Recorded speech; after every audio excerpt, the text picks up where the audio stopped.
Striped Life Officials Podcast with Jeff Landers.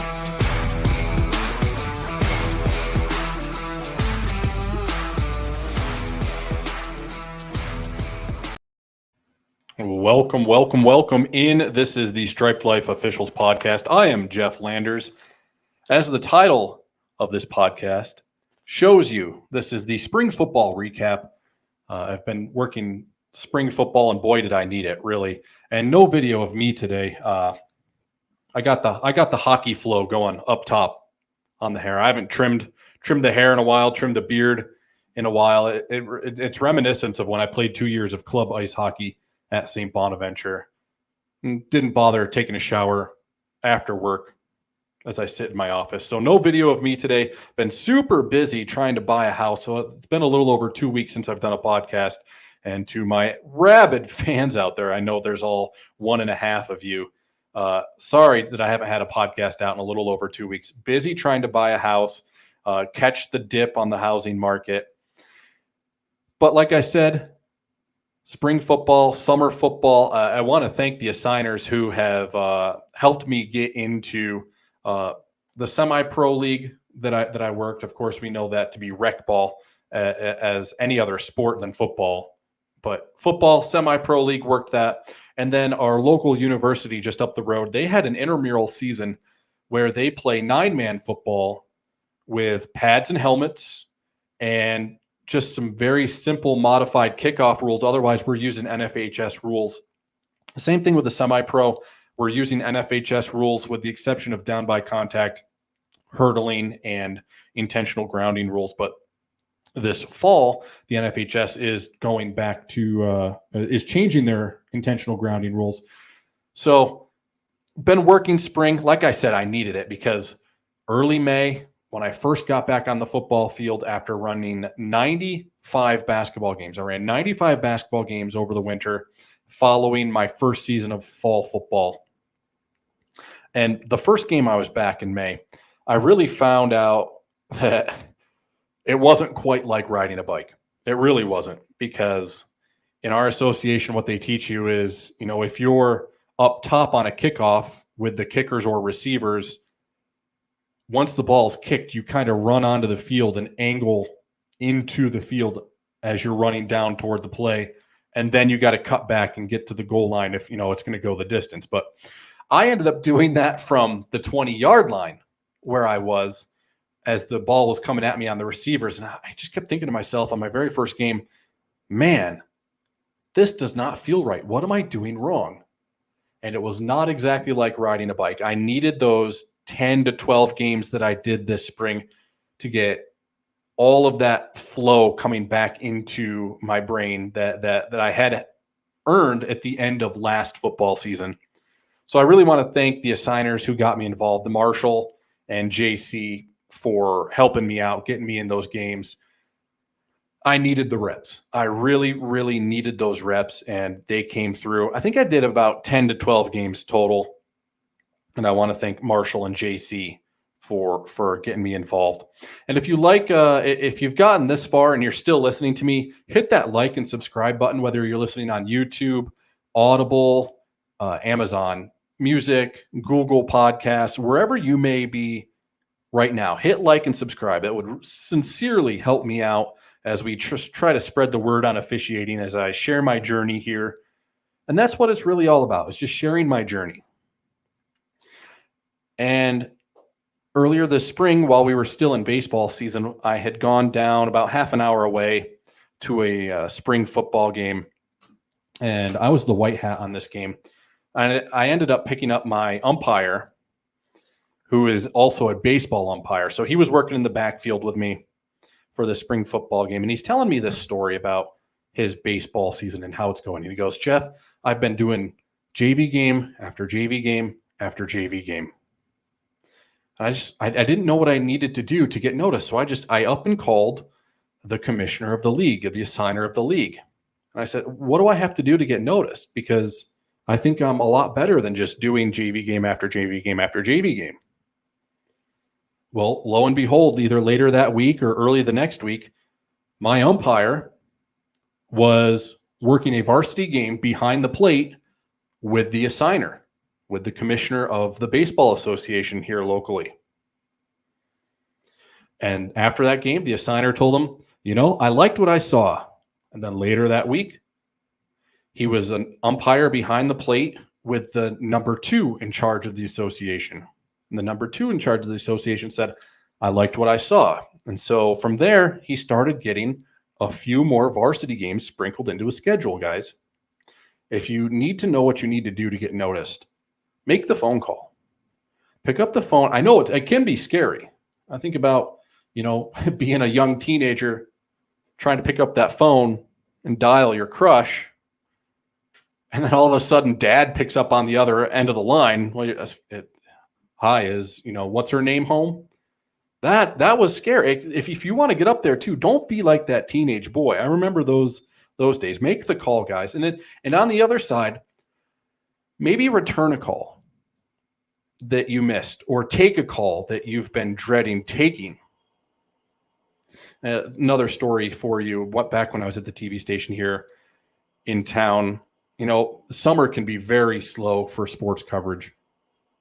And I got this voicemail about a fly fishing event. Well, I'm not really an outdoorsman. So fly fishing, what could this be like? I know people in our area like fly fishing, but how big is it? I have no idea what is fly fishing. What do I do? And I sat on it for maybe 2 or 3 days, that voicemail. And then I finally called the guy back. I finally took the plunge. Like, I need something to cover. It's freaking July. And you know what? Turned out I really, really enjoyed fly fishing, guys.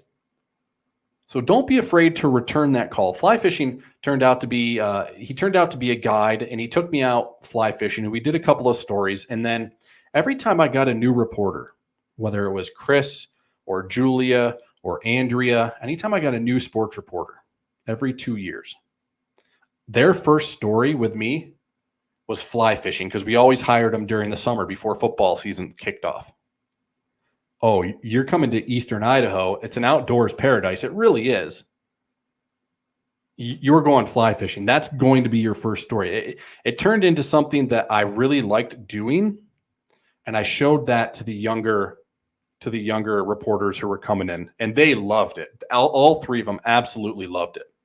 So make the call if you want to get noticed, or maybe return a call and don't fear what you might be fearing, because it could turn into something good. Now, before I get into a section on one of the rules we botched in a semi-pro league, I do have a question for you, because I was thinking about this. You get into those Facebook groups and you can get all sorts of content. And one of the questions, I forget what was the question posed on the Facebook group, but it got me thinking, was, at the high school level, can a player drop kick a ball from punt formation for 3 points through the uprights? Again, I'll repeat that.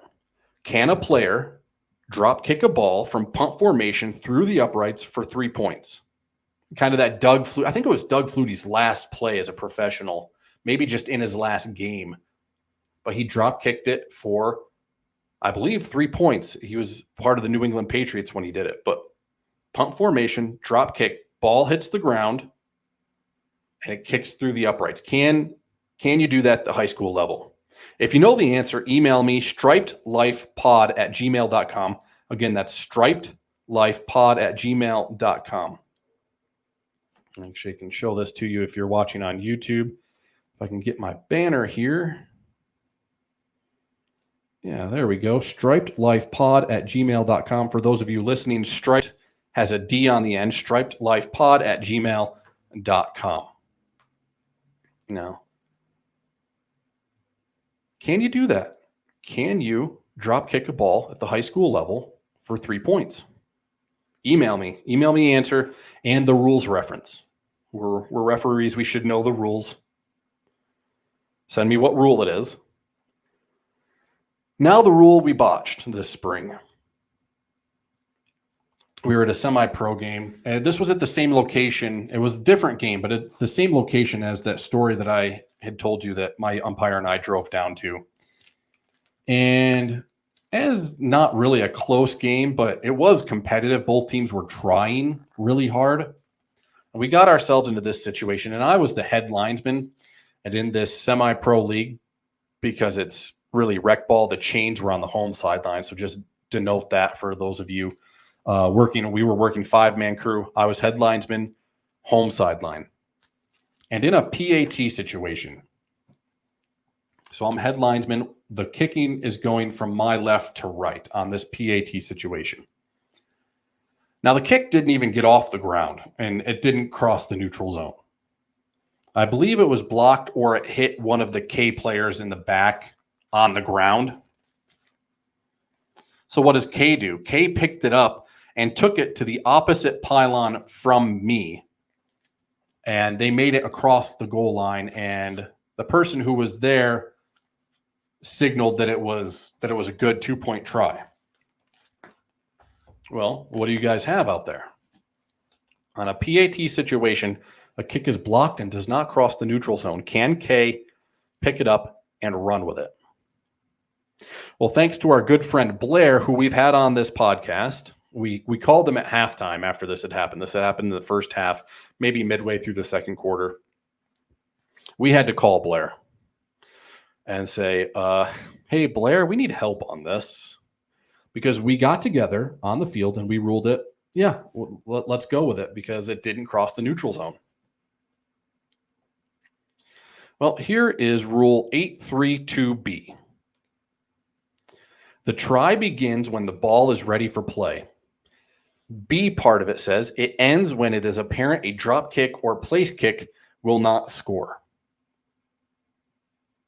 The try begins when the ball is ready for play.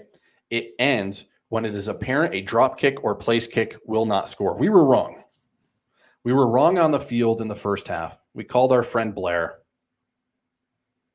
And he goes, no, not on a PAT. But as I'm a head linesman and the play went all the way to the other side from me, I'm thinking, this doesn't feel right.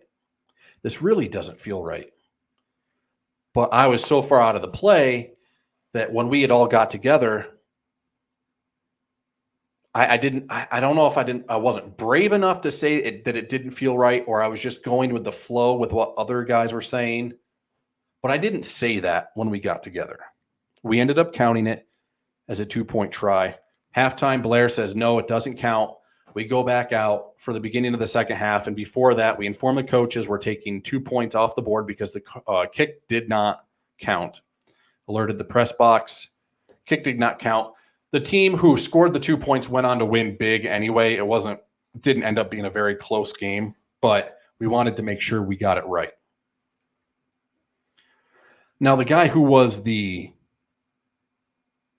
crew chief on that game, I have a game management note that I picked up this game management piece from him in a later game, same semi-pro league. I did work with him in the intramural league as well at our local university.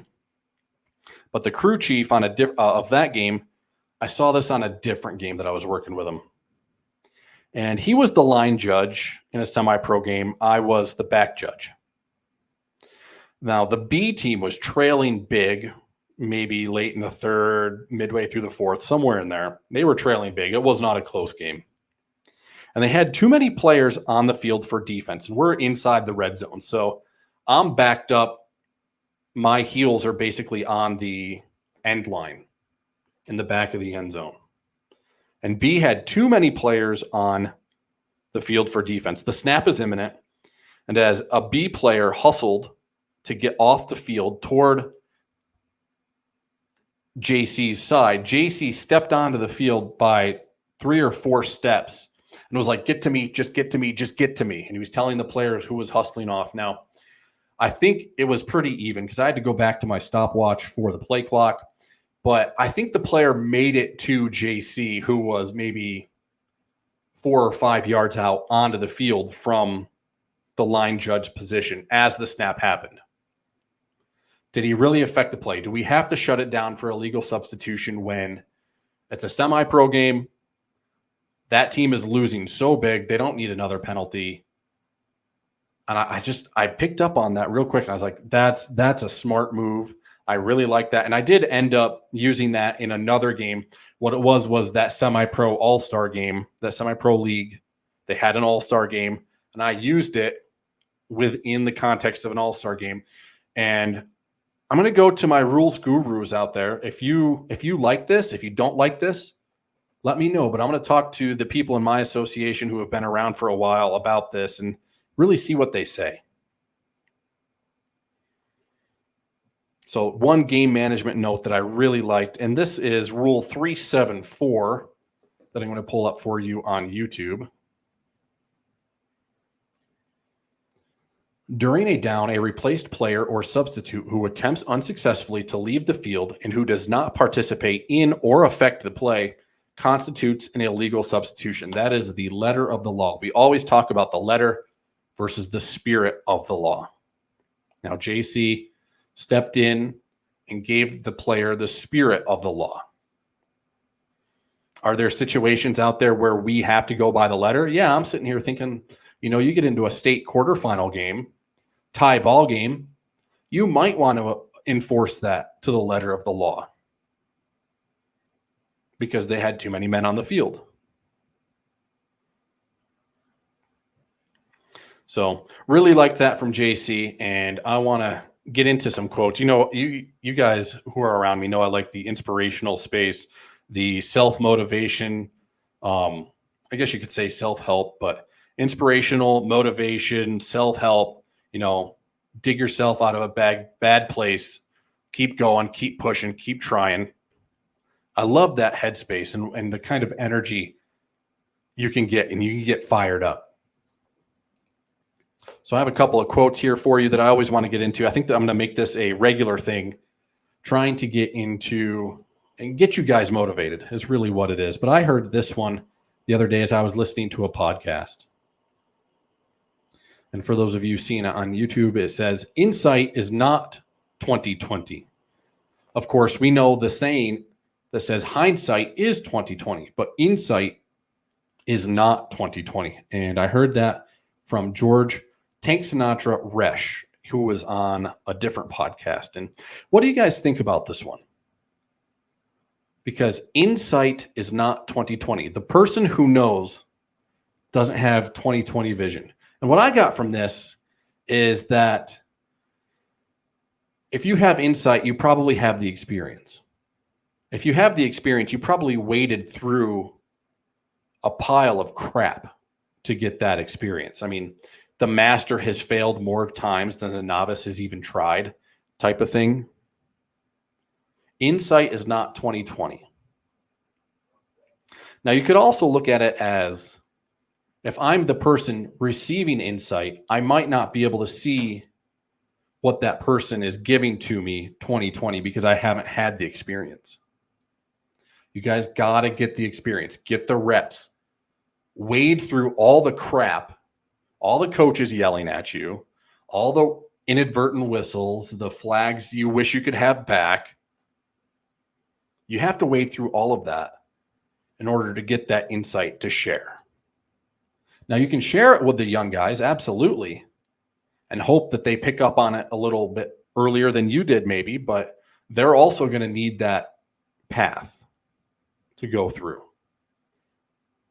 And that insight is not 2020 also made me think of this one. This wasn't the original one I had planned, but here's what I'm going to do. Switch this one over to Winston Churchill. And I have always had this one, especially in the year 2020. I had to remind myself of this all the time.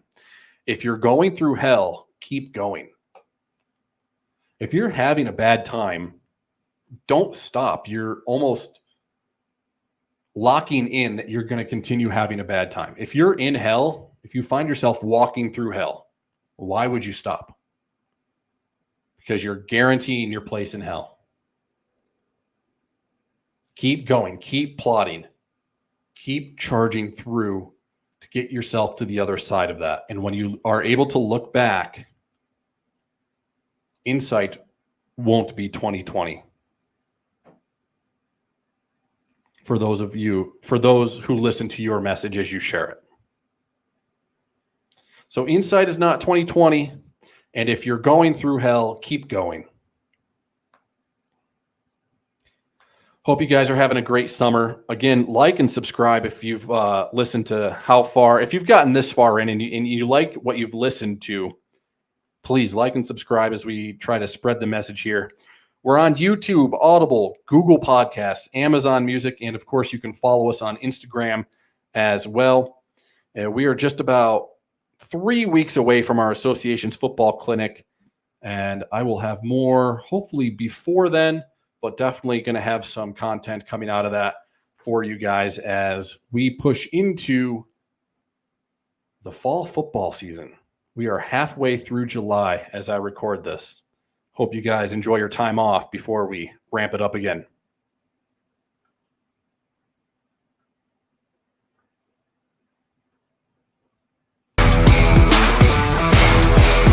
Thank you for listening to Striped Life Officials. Go slow.